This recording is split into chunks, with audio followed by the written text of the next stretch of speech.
Okay, so the first lesson from the part 3 of our spirituality course, forced upon me by you. Of myself I do nothing. So, we begin with the final truth of you. Final truth of you. And maybe this course might end in December or January. So we'll do, we'll do 8 or 9 lessons every month one. And these are the things, and I put it in this form, so you'll not get a long paper. You will get this sent to you.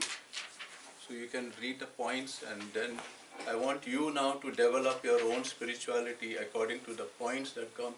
Go anywhere you like, wherever the thought takes you. So the final truth of you. As you have seen, all this time we have developed a theme. You are not who you think you are. You are not what others have told you you are. You are not what the world says about you. You are not, you are not, you are not.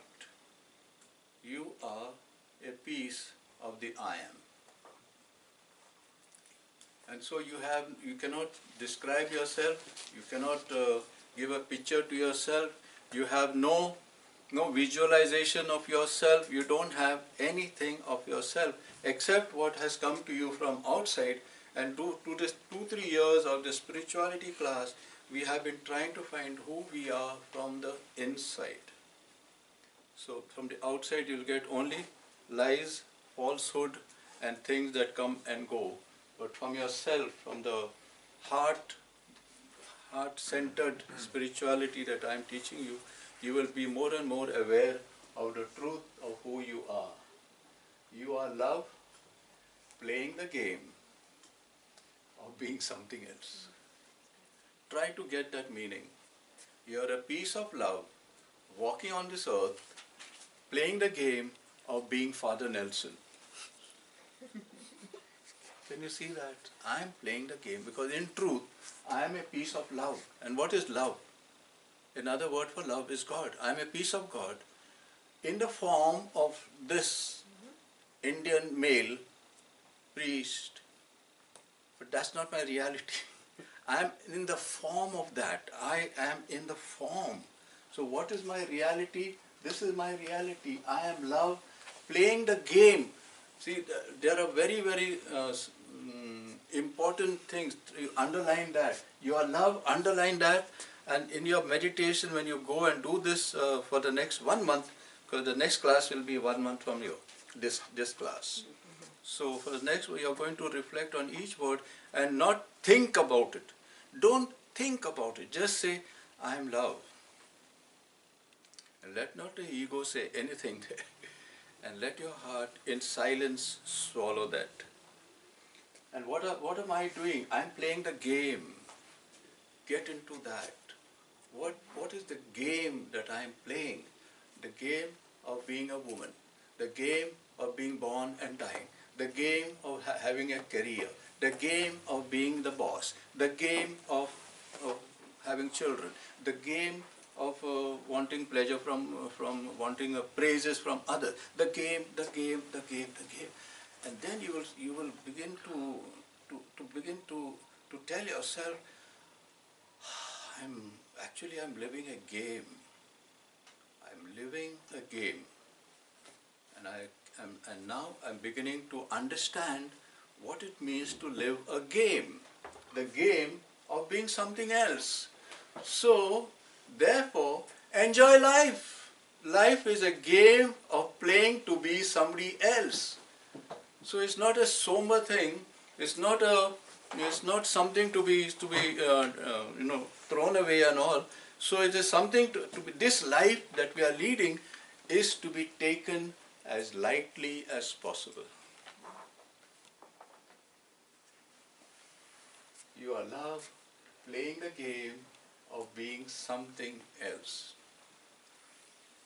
Can you therefore in your thoughts as you go to these 3 lines, maybe you can take each of these slides uh, for a day or two and then go around the whole thing for a month. So I think there are 15 slides or 16 slides. So you can take one slide for 2 days and meditate on that. Think of it, allow it to hit you. Because, and the basicness is, it is the same thing what I have taught you so far, except deeper. And here I am teaching you now to teach yourself. So this is now, how long are you going to enjoy the game that you are playing? So let us see, does it match with the question that we asked to the second grade CCD children or third grade CCD children? The question that we asked them is, why did God make you? To be happy. And you cannot be happy unless you're playing a game. The children are happiest when they are playing a game. So God is saying, you're leading a life, take it as a game. Take it as a game. And the other day I had a bolt of lightning hit me in my head. You know, even the Holy Eucharist, the Mass, is a game played by God and us. It's a game played by God and us, where we are happy, we are having a supper, we are doing this, we are doing that, we are in the midst of a community that loves us, and we love the whole community, and it's like, yeah, I'm here to have fun. Mass and the Catholic rituals are not something that we learnt in the last century and we carried on. It is a fun place to be in. And if we want more Christians to come back to the church, I think we should make the church less of a somber thing, but more of a fun thing where you should go happily to that. At the same time, it is a very spiritual thing. It is not an emotion-satisfying event. So there are some denominations that say, let us have praise and worship. And so they have praise and worship. And the preacher keeps on preaching till he sweats.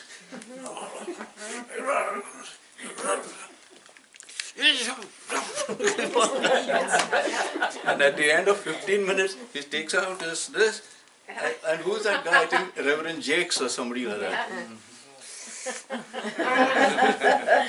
So, and I said, my gosh, if this is praise and worship. Yeah, and the people are moved by that. So it's an emotional earthquake.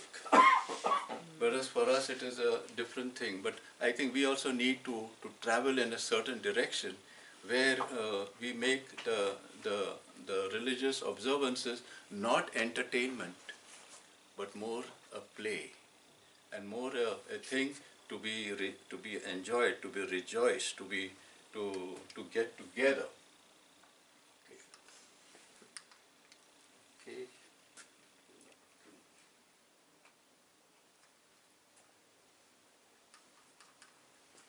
Stop.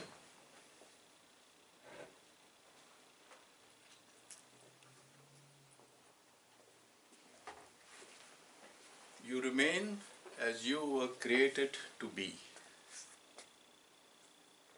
So what were you created to be? That has never changed, will never change. Whatever the play that goes on is a play, but the real person behind the play remains the same. Let me see now. This is a beautiful few lines for you, again, in-depth meditation. Not for one moment have you ever lived life. Life, which is love streaming forth from the source of all creation, has desired to live as you. So, from all creation, God, life, has great desire to live through you. So, you're not living your life. Something else is living your life. Something else is living your life. Life which is love.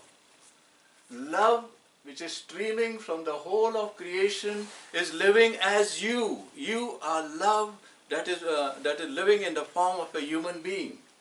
Never has there been a false self. Never has there been an ego.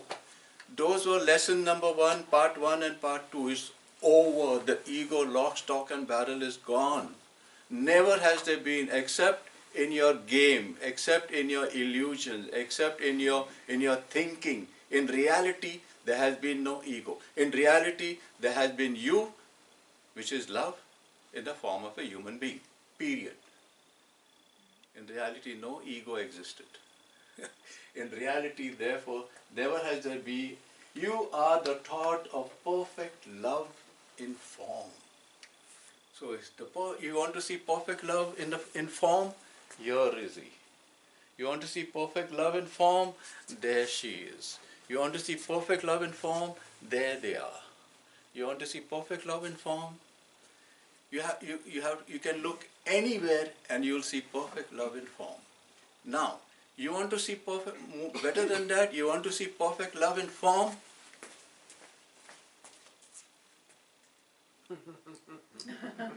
This is the form of perfect love. The perfect love has taken this form.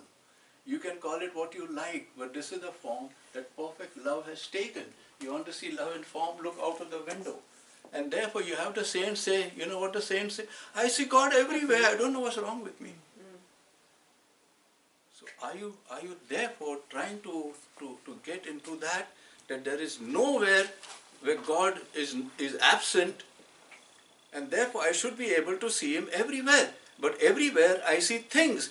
Therefore God is present in everything. I must now go beyond this form of this black and say, this is love in form. Everything then depends not on what you believe it is, but what it was created to be. You are the thought of perfect love in form. The great secret of your human existence is that it has existed nowhere. Your human existence, your existence as a form has existed nowhere except in the illusions of your mind. So that's the great thing. The great secret of your human, it had existed nowhere except in the movie screen of your own mind. And for the last 2 years that you have been attending, we have been trying to spiritually erase all the things from the movie screen of your own mind. So we are all of us are human projectors. And we are projecting there on the wall, and we are thinking that is real. That is not real. That is what you, as the illusion that you are, creating more illusions to have a good time, not believing that reality of who you are is quite different. The great secret, this is what I want you to meditate. The great secret of your human existence is that it has existed nowhere except in the movie screen of your own mind. Now, any of you want to comment on these two slides? Father Nelson, that's a lot. A lot, so we can stop. That, I mean, I hate to bring in negative energy, but I mean, what about,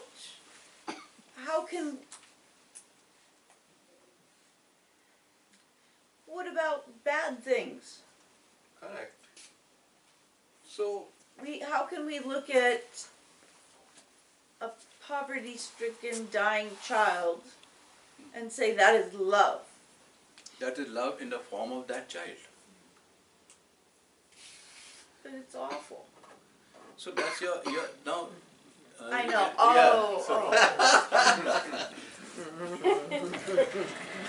Love in the form of the child, not in the event. Right. So the love is Love the in the child. form of a Child is love. Did not I? in the event. Yeah. The words. Did I tell you the one earth-shaking moment of my life when I was stationed in I think I told for the previous class, you were there. So when I was in Staten Island, no, Bronx.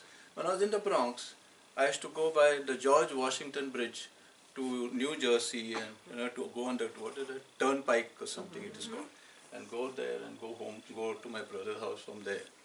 And I used to go regularly, say once or twice a month. And once when I was going, there was somebody else driving, and I was there enjoying the view. And there from under the bridge of something, a homeless guy comes with a big board and says, "Homeless person need help." So I looked at that board, and the car is going and we are talking, but behind the screen is going on, "Homeless person need help, homeless person need help." So I began to imagine that this man who has put a board there, "Homeless person need help," is hiding himself behind the board. Putting the board. Don't see me, see the board. Don't see me, see the board. And so I felt guilty at that time because I was still in the guilt line. Looking at him, just as she feels guilty to look at a dying child. So I looked at that and I said, now, am I going to allow that board to stop me from seeing that man? And in my vision or in my imagination, I removed that board and I saw him. Said, this is whom God created. The world has made him a homeless man.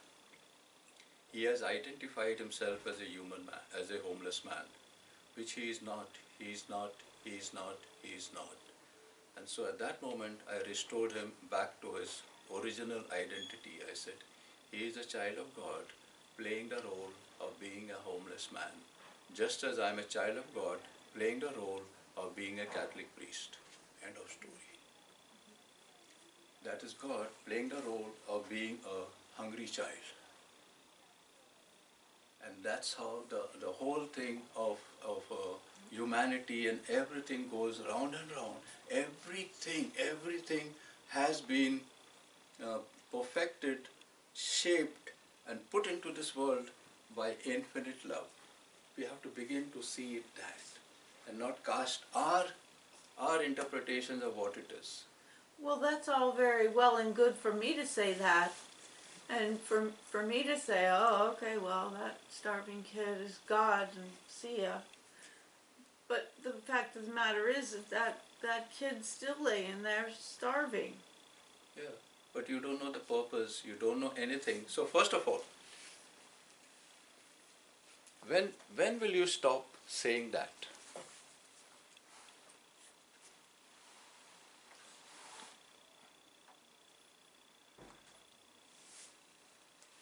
So you have identified that being as a hungry child needing of help, okay? So now can you remove that label which you have put on that child? When there's no more starvation in the world. Hold it. So can you remove that label that you have put on the child and ask God, who created that, who allowed that to happen, what do you see in that? And listen to what he tells you about the child. And take that identity that he gives you and says, okay, I accept that. I accept that. I accept that. I accept that. So, and then, if there is a small door opening for you to do something for the starving children of the world, that is God's call to you. It is useless having pity and doing nothing about it. So you tell them, I'm not called for that. For example, I am called to give the spirituality courses and tell you all to go and go. I am called for something else. At the same time, I have feelings for all the hungry children, and I come from a third world country where it is terrible. But that's not my journey. I do my journey and I go where the Father takes me, and what the Father tells me to do, I do. So the Father told me, through you, start spirituality part 3. I did it. So not my will, but the happiness of seeing a door open. So the same. So there are some things where we have to see if it's a call from God saying, now you operate this way.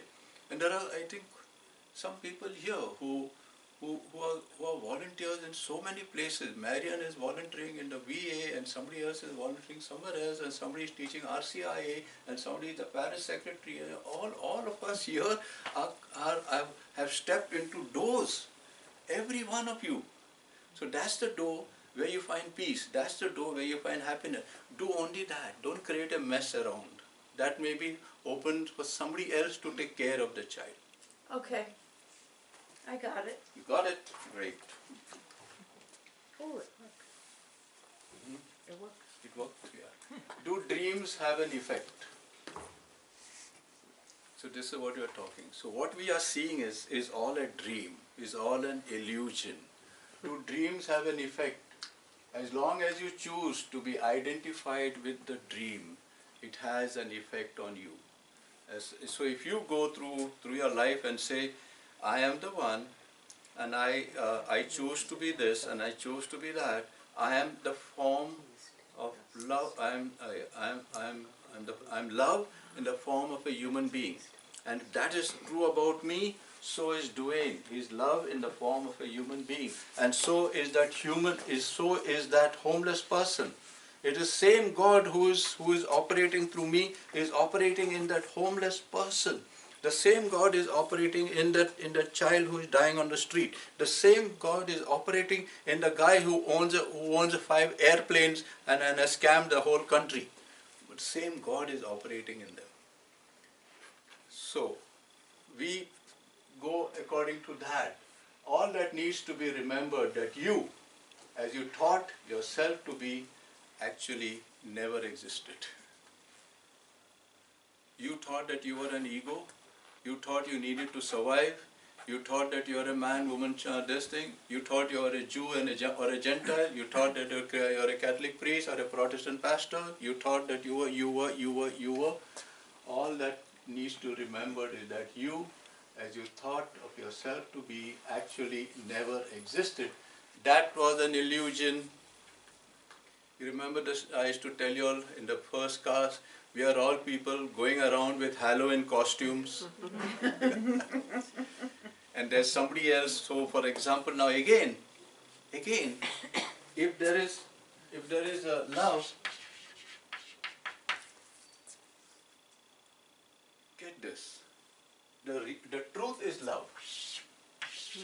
Nothing else but love. Okay? Or God.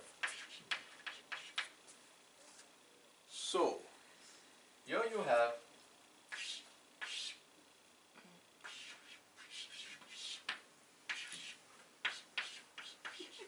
this is the Halloween costume behind which the real Doreen is hiding.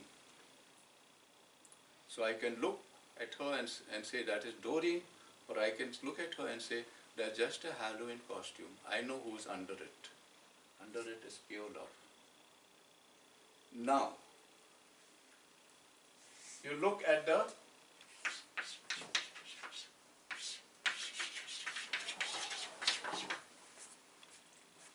homeless person,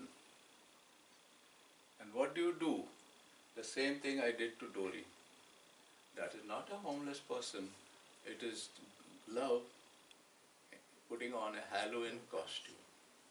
It is not a child who is dying on the streets, it is love in a Halloween costume. And why it is doing all that, I have no clue. But so, and my dear people, in that recognition, healing takes place for you and for that person, for both of you, in that recognition. Not in the human say, oh my gosh, I must do something about it. Poor children are dying. No, that's just an ego thing. But if you say, I know the truth is, I see the Halloween costume, but I also have the wisdom to see beyond the Halloween costume. The man who who is having so much of push and pushing and all and going around everywhere, Donald Trump. This is hell. So we look at that and we say that's a Halloween costume. That's love with a Halloween costume. You know, with this attitude, there will be so much of peace in this world. There is so much of peace. Will you, sometimes, if on the Halloween day you go out and you see all the kids with Halloween costume, what you are going to give them a rap and say, behave yourself, you are not, blah, blah, blah, blah, blah, blah, blah. Then they'll open and say, hey, you don't know me. I think at the end of time, all those people we have condemned and judged and thrown aside, they will lift up the Halloween costume and say, I thought you knew this baby game. And we continue this baby game till we are 60, 70, 80, 90, 100. So, now, and Christ told us that, didn't he say, whatsoever you do to the least of my brothers, you do it to me. So that is Christ in that homeless person, that's Christ, that's the same thing what I am saying in different words.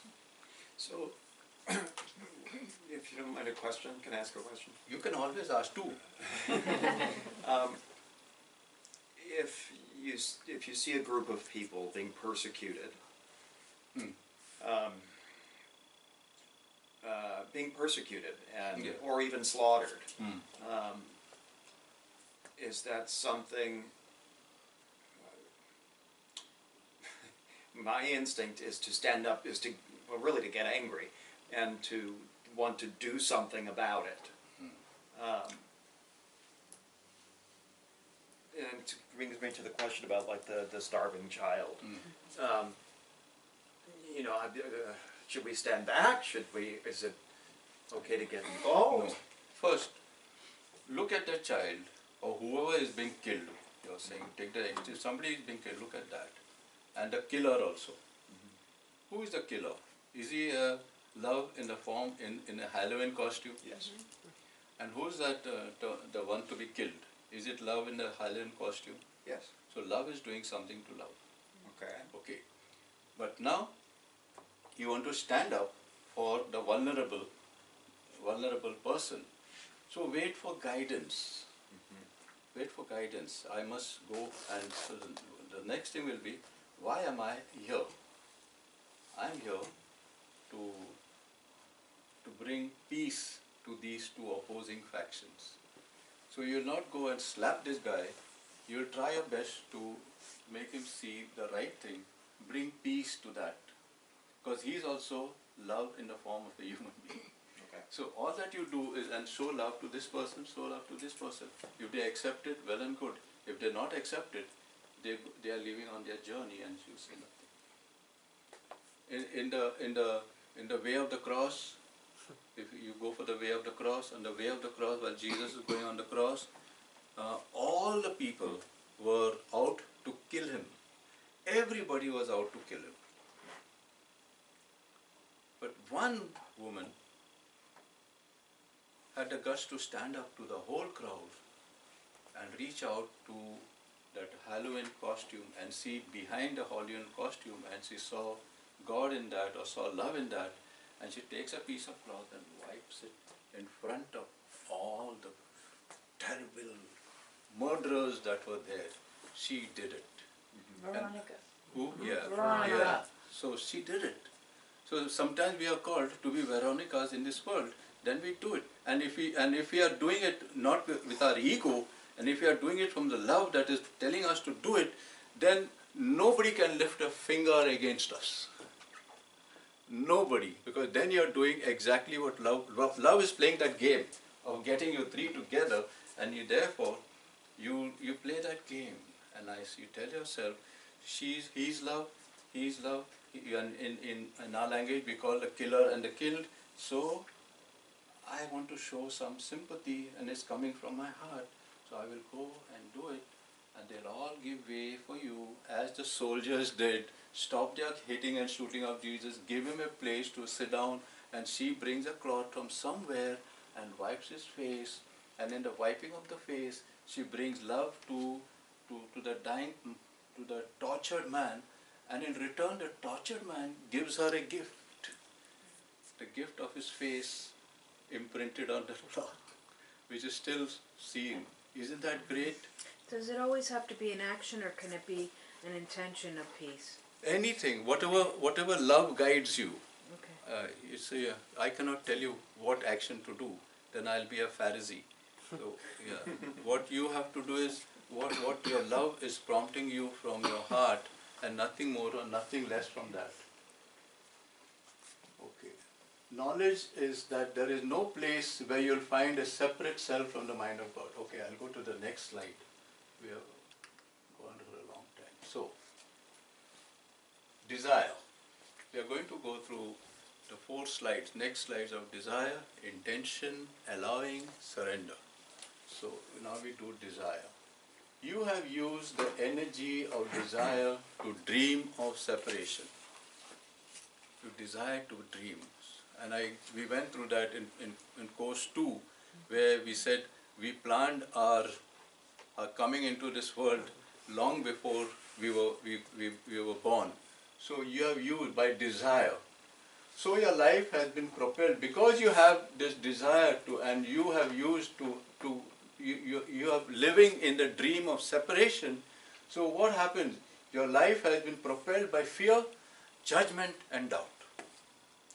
Every step of our way, because we still hold on that I am separate from God, I am separate from Him, He is different from me, she is different from me. And as long as you hold on that, your life has been so far propelled by fear, judgment and doubt. And if you don't believe in that, ask your body. How many times has your body suffered headaches, stress, depression, all aches and pains, etc., etc. Those are the body's reaction to the thing that of fear, judgment and doubt. Desire has been necessary for you to be willing to face your illusion. Because you desired, you came for this class. Because you desired, you came for part 2. Because you desired, you have now come for part 3. It is your desire to overcome the illusions, to the desire to get rid of your ego, your desire to go on a high mountain plain. It has brought you here. It has been necessary, and you are facing your illusions. Desire is required to want to awaken. And which of you here has not wanted to awaken? And how many of you here are partially awakened? How many of you are fully awakened? How many of you are still waiting to be awakened? Each of you will know for yourself. So, desire has been with you to see the uselessness of judgment. Judgment is useless. We are not here to judge anyone. The second one is intention. After doing the desire, you had the intention. It was used by you to imprint upon the mind the beliefs and the perception of the DOS. What is DOS? Desire of separation or dream of separation. I was too lazy to write a whole thing. Actually, after I wrote it and I put it there and I was doing a revision this morning, then I myself, DOS. I myself forgot. So intention was used by you to imprint upon the mind the beliefs and the perception of the dream of separation. So you intended to live the dream of separation, and you kept it alive inside you by having the intention to keep the dream alive. But somewhere along the line, you learn to use intention to awaken from time and to awaken from fear. That has been your intention. Some of you have taken large steps, some of you have taken baby steps, some of you have taken medium steps. So there are steps, everyone according to how much gas there is in you have come to that journey. So, allowance. You once allowed the dream to become real for you.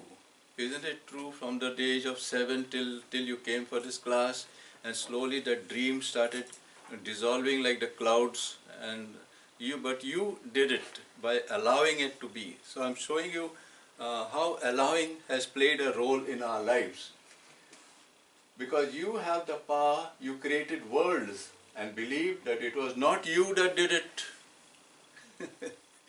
You created your world. All the worlds that we have, as I said, the worlds that we move in, or the universe that we move in, is our family, is our neighborhood, is our is the county, is our religion. This is the universe that we are in, and that universe has been created by you. Something in you told you, once upon a time, let's move to Croton. You came to Croton. So you created that universe of being in Croton, and then you bought a house somewhere. So that was again your desire. You created the house where you wanted to be. You created the neighborhood. You created the church. You created that. And then you say, I fit here well. Because you made it all to fit your requirements. If it was not fit, you would go to another place. So you have therefore allowed to transform what you feel, and believed you believed that this was all happening to you, but really you were creating your own universe, and now you have come to believe that I have created my own universe. I have created, and maybe you all can all say this course has been created by you. You have created this course of which we are all part. Isn't that beautiful? So it's nobody's desire like I am going to have the course. No, the course came about, and so here we are. You now need allowance to transform you to feel what you did not want to feel before. This is what, again it hits on your point. Allow yourself to look at that baby and to feel what you have not felt before. To feel what? To feel that is love in the form of that dying child. Allow love to feel what you have now. Look at that homeless person and say, I see the love, I see love in the form of that. To allow, and to walk on the sidewalk and see somebody, the dog's training at somebody's leash, and seeing love walking in the form of a dog and in the form of the person going. So you are now, by doing all this, you are allowing yourself not to see with the eyes of your body, but to see with the eyes of the heart. And as you get into that of seeing with the eyes of the heart, you create another human being that you are creating for yourself. So if I see here, from which town you come? Garrison.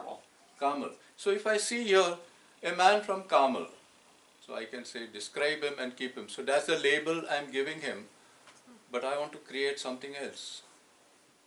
I have created now a man from Carmel, and because that's the label I'm giving him, I want to take away that creation of man from Carmel and say, this is an angel of God.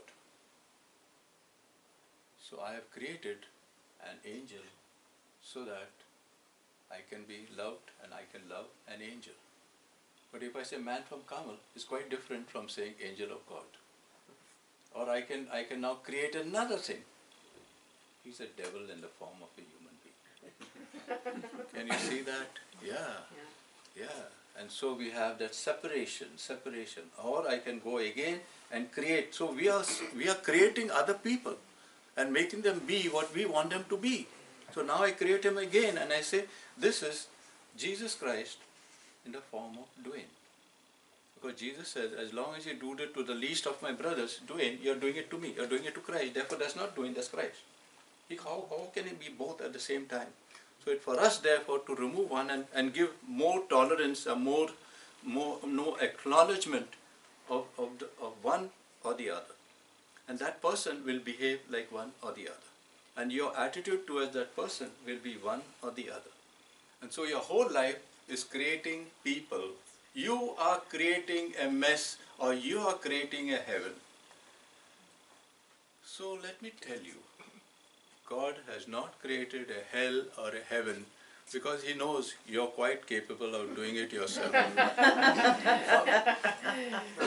Correct? You're quite capable. So He said, I leave it to you. I'm not creating any hell or heaven. You're experts at all that. Allowing has taught you to bring forgiveness to this world. What did I do here? It was a process of allowing, either to see a man from Carmel. I allowed myself to see an angel. I allowed myself to see the Christ. And I allowed myself to see love in the form of doing. Allow yourself. And that is forgiveness. With that, there is nothing left for us except to be fused as two beings of the same fellow, of the same God, of the same being. And one of the prayers of Jesus in St. John Gospel is called the prayer of Jesus. Beautiful prayer. Father, I pray that they may be one, just as you and I are one. That they may see that you and I are one and believe that they are one. Father, keep them in your love, because your love makes me one with you. Father, let them see the glory that you have given me, and let them see the glory that I have given you, so that they may glorify you as I am. And it goes round and round and round till you get crazy, like, where is this? Yeah, I think it is chapter 6 or something. It's a beautiful prayer of Jesus in John. Beautiful prayer where he prays aloud, and somebody was there to take that dictation, I think, and they wrote it. Allowance has taught you to bring forgiveness to this world. You know what's the meaning of allowance? Allowance means let it be. Surrender. The last of the keys of the kingdom. You once surrendered your illusions during the course of this first year, second year course. You have surrendered your illusions slowly, slowly, slowly. Some of you just dropped it fast. Some of you are still grudgingly holding on to the tail of that illusion and saying it is still there. You surrendered and allowed illusions to be real. They are not real. You surrendered to the illusions and said, okay, you're real, and so you lived in that dream. Now, you surrendered and let your intention be to live the dream. You surrendered and allowed your desire to be directed by the ego. Now you surrender and allow the love of God lead you to where you really want to go. By surrender, you have done that. You surrendered to your illusions and lived in fear, pain, depression, etc. You surrendered and allowed illusions to be real. You surrendered and let your intention to be to live the dream. And so, it's time, therefore, as we go deeper into this, to tell yourself, I've been a fool for too long. In surrender, you look, now you look. Now you change that. And use the same vibrations of surrender to look upon a perfectly harmless world. To look upon and say, these are all Halloween costumes. To look upon a world that is not here to kill you or to destroy you. To look upon a world that is perfectly harmless. In surrender, you look upon the going and coming of this world as perfectly empty, perfectly meaningless. Everything has meaning because of the meaning you give it. You withdraw your meaning, everything has no meaning. You see $10,000 there, you give it a meaning, oh wow. So you're giving it a meaning. The meaning of, it is scarce and it is fulfilling me. So, but if you say it as just piece of paper and end of story, you can give it a meaning or you don't give it a meaning. In surrender, there is no obstruction to the flow of experience. What's the meaning of that? Everything that comes in a vision or in a hearing or on the TV and all is an experience. Clouds passing by. Clouds passing by. You look at them, surrender to them and say bye, bye, bye, bye. And and remain serene and calm throughout the whole thing. You don't obstruct the flow. This is good and this is bad. No, it is passing through me. I will allow it to pass. I'm not giving it a meaning. Can you? This is something you have to really struggle with. Not to give a meaning to anything. The only meaning that you can give is it is coming through love. I don't accept it. I don't believe it. But this is I'm going to train myself to see everything coming through love. Everything. In surrender, the self has surrendered the mind to accept the only reality. The only reality. And what is the only reality? There is only God. There is only God. There is only God in that person, in the killer and in the kill, and etc. etc. It's all the same God. The same. We are one in the one. You are not apart from all the things that are arising.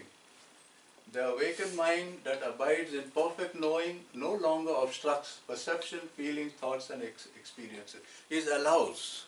It is not afraid of anything. So you don't go through life in order to obstruct something, to block something, to run away from something. Let it go. Let it go. Let it go. You are fearless.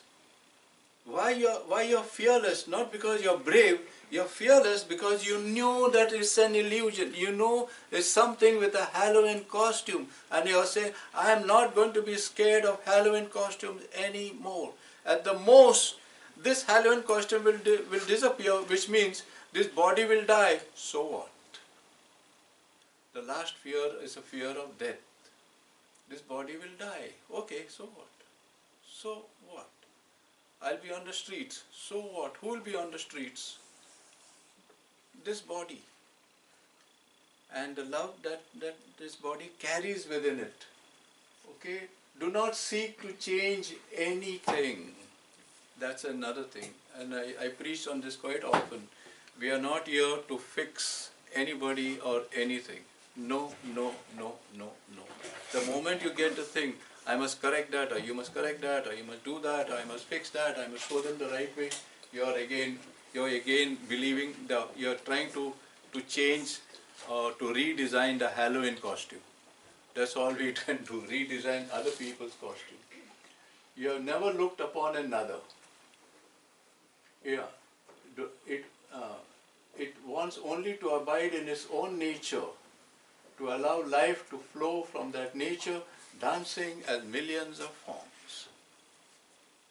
Everything is a form of God.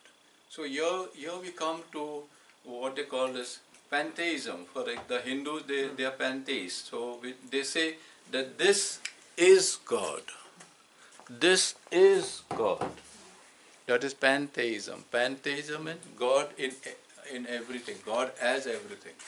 Whereas we don't believe that. We don't say that a table is God, but that table is God in the form of a table, but it is not God. Okay. You have never looked upon another. You have always seen only the self, only the God. So I have never seen Marian. I have seen only the God, the love. I have never seen merrily. I have seen, but I believe I saw merrily. I believe I see merrily. So I have to get out from there and see the truth of every being that comes within my ambient. Without God, without love, even fear, contraction, and the dream of separation requires love. From where did the dream of separation come? From love. From where does fear come? Fear is a form of love. Everything is a form of love, even hatred. Even hatred, because only God is. Only God is. And if God is, then it's all forms of the same thing. Fear, contraction, dream of separation. Why? Because love allows all things, trusts all things, embraces all things, and therefore transcends all things. Every thought you have ever held has existed only because love has allowed it.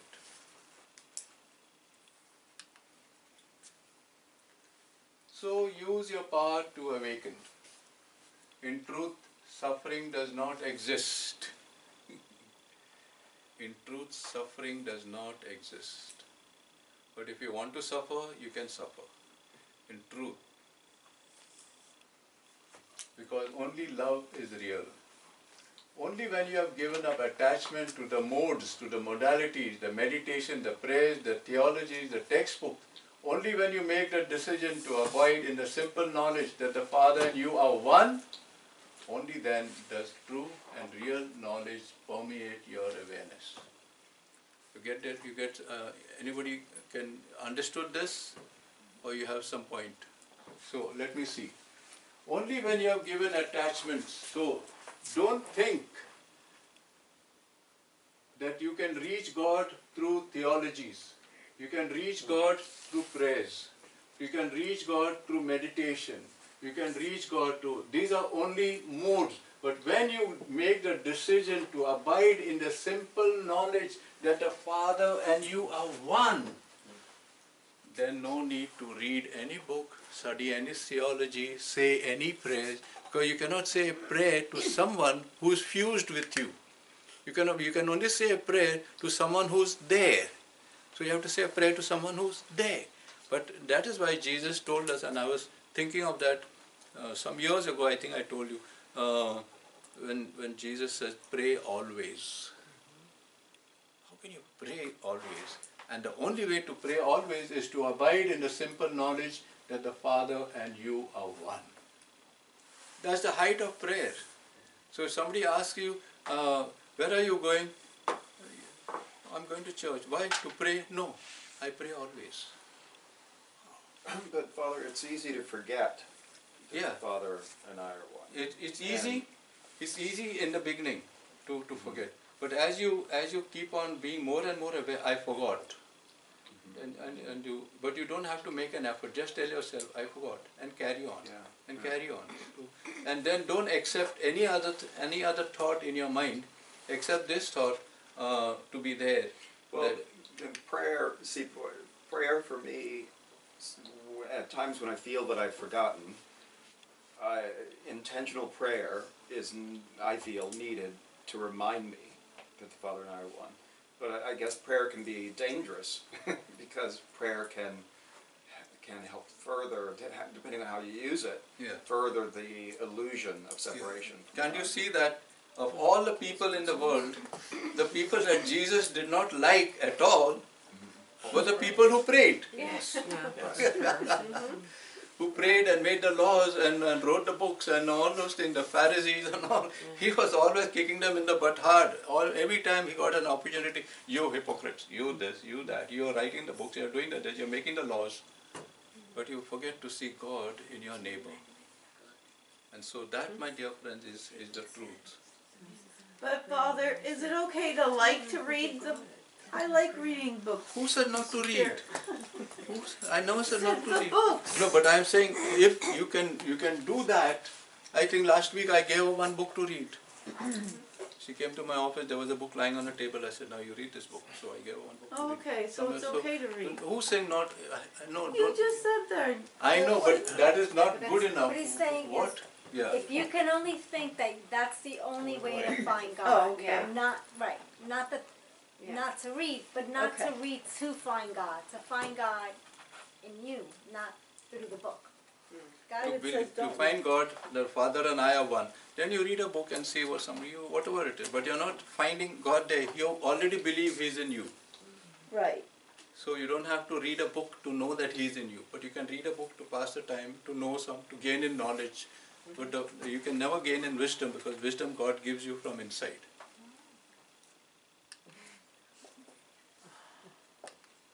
Because when I first started with Father Nelson this course, I read so many books. I was reading everything. I couldn't get enough. And now I'm like, not really that interested, because nothing, I don't think anything can be as deep as what we have learned here. Agreed. So I've stopped reading. Now I'll read for pleasure or for interest in something. Or what Father Nelson's making it. Or what he's giving you. No, Will that- he test me on it? No. because I'm interested in something. So the book that I just finished reading is called Quantum Consciousness. So I'm interested to know how science is becoming more and more spiritual, and especially to quantum physics and quantum mechanics. It is showing us that what the ancients and what spiritualities have been telling us for millions of years, now science is discovering it and reluctantly saying it might be true. But they are saying it, especially in quantum physics. I told you an experiment they had this, I saw it on YouTube. So the experiment is, nothing can come out from nothing. So you cannot have any creation coming out from nothing. There has to be something. So they had that saying that nature abhors a vacuum, which means saying nature cannot tolerate a vacuum. It has to be something. So for years they tried out till they came to a thing where science has come to that, where they can create a vacuum. A vacuum means no air, no nothing. So nothing of nothing is there, and they made a big box and they put big electronic probes and everything to see now what's going to happen in that nothing. And they saw, like in a nanosecond, fraction of a second, say thousands of a second, a spark coming and going, and then the same spark repeats itself here and goes very fast. So God created out of nothing. And nothingness, there is no such thing as nothingness, because even in that nothingness, things are, and that is quantum physics, quantum mechanics, and it's a beautiful thing. So, here we go. If there was something, how do I get to God?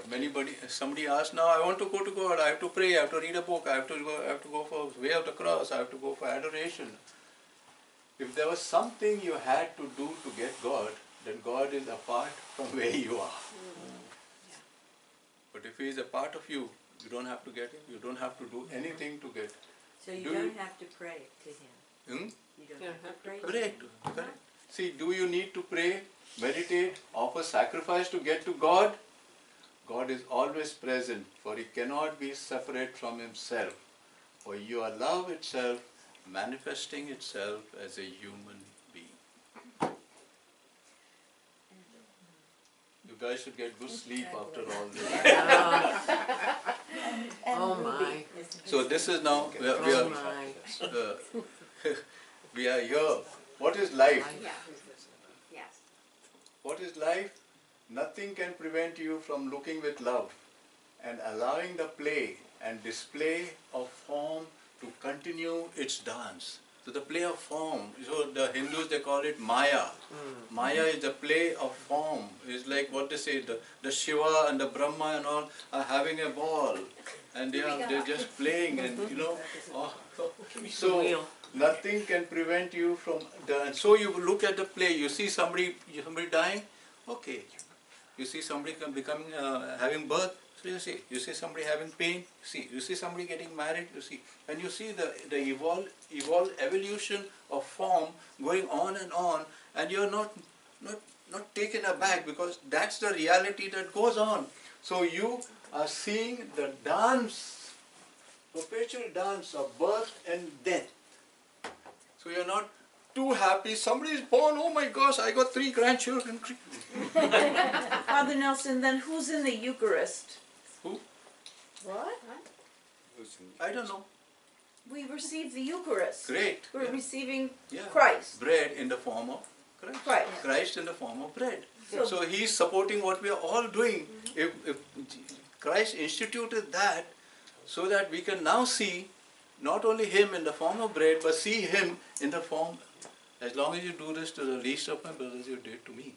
So that's a stepping stone. And that's why the Church, Catholic Church has sacraments. Sacraments is to enforce on you the belief of something supernatural.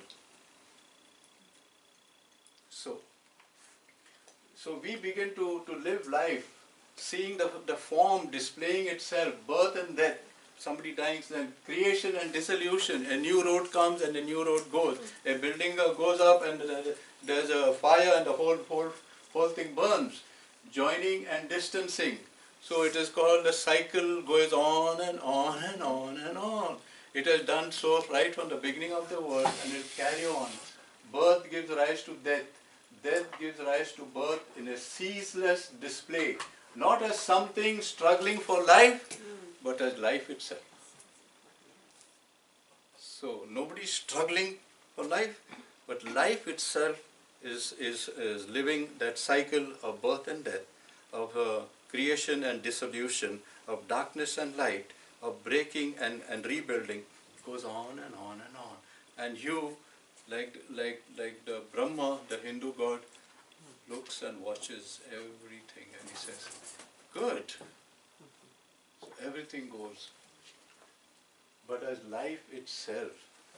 So when you see that baby, you can have your pity, you can have your compassion, but you begin to see it as a form of life. Life leading itself in the form of a dying child. It has to be. It has to be. Yeah?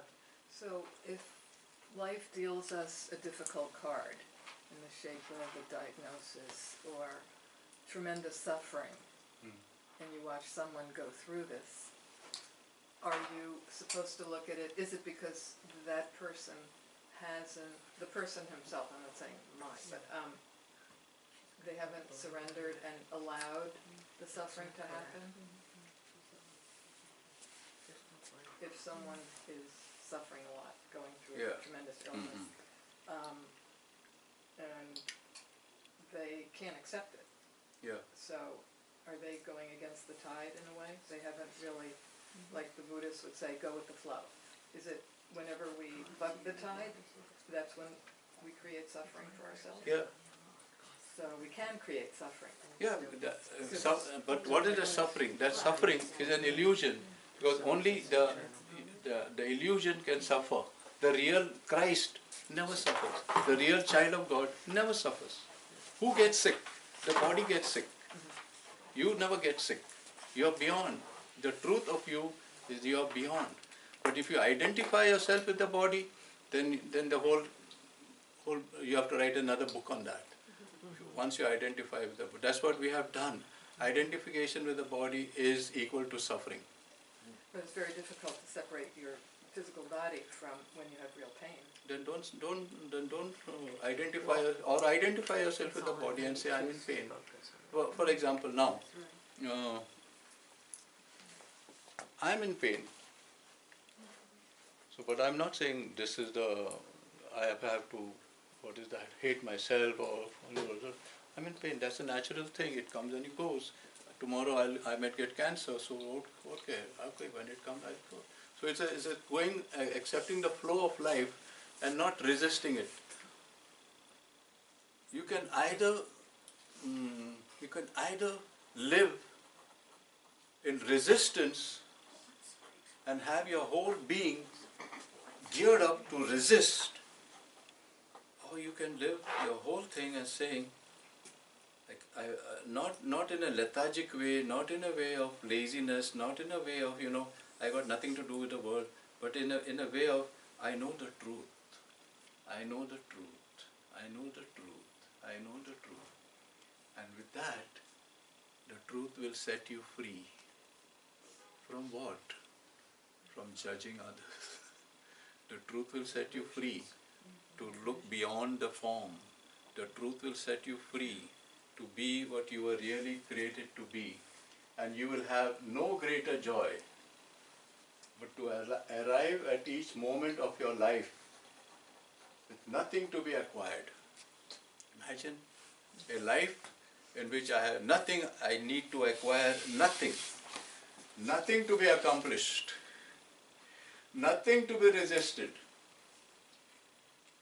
When all resistance has been released, then you will know and discover that all along, in reality, there has only been God. The proof of what you were talking about, being ill and being overwhelmed by it, is in the saints, and is particularly in the martyrs, because they didn't look